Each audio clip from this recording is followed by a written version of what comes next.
Bonjour. Cette histoire est pour le sabbat du 4 mai 2024. Le titre, le baptême, un obstacle à franchir. Au cœur de l'Asie centrale se trouve l'Ouzbékistan, un pays à la culture et à l'histoire riche. Dans sa capitale, Tachkent, se déroule une histoire passionnante, faite de foi, de doute et, finalement, de conviction. Violeta ne se sentait pas prête pour le baptême lorsque le prédicateur adventiste du 7e jour a lancé un appel lors d'une réunion d'évangélisation à Tachkent, la capitale de l'Ouzbékistan. Sa connaissance de la Bible lui semblait insuffisante. L'appel du prédicateur à donner toute sa vie à Dieu lui a semblé trop grand. Violeta avait été élevée dans la foi, assistant aux offices adventistes aux côtés de sa mère.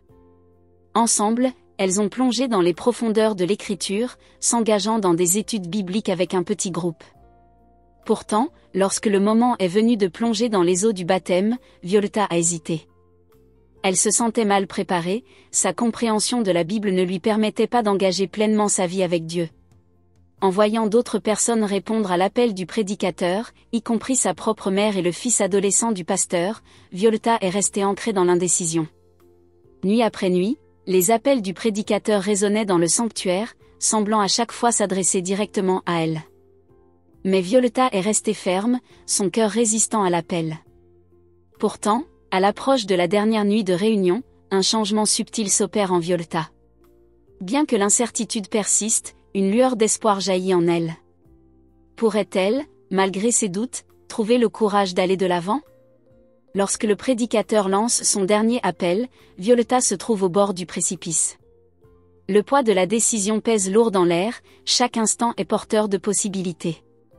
Alors que les autres répondaient une fois de plus, Violeta sentit un frémissement en elle, un appel qu'elle ne pouvait plus ignorer.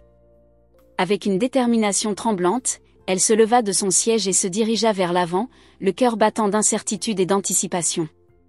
À ce moment crucial, le choix de Violeta s'est répercuté sur la vie d'un homme de 60 ans qui a trouvé du courage dans son exemple. Aujourd'hui, Violeta réfléchit à son parcours avec gratitude et joie. Elle se rend compte que la préparation au baptême ne se mesure pas à l'aune de connaissances académiques, mais à celle d'un engagement sincère envers Jésus. Sa décision a non seulement transformé sa propre vie, mais elle a aussi incité d'autres personnes à faire le même acte de foi. En regardant vers l'avenir, le cœur de Violeta se gonfle d'espoir. Son fils souhaite lui aussi suivre ses traces, désireux d'emprunter le chemin de la foi. Grâce au soutien de la 13e partie de l'offrande du 13e sabbat de ce trimestre, la première école primaire adventiste du 7e jour ouvrira ses portes à Tachkent, en Ouzbékistan, où le fils de Violeta et d'autres enfants pourront apprendre à connaître Dieu. Merci de prévoir une offrande généreuse le 29 juin. Que Dieu vous bénisse.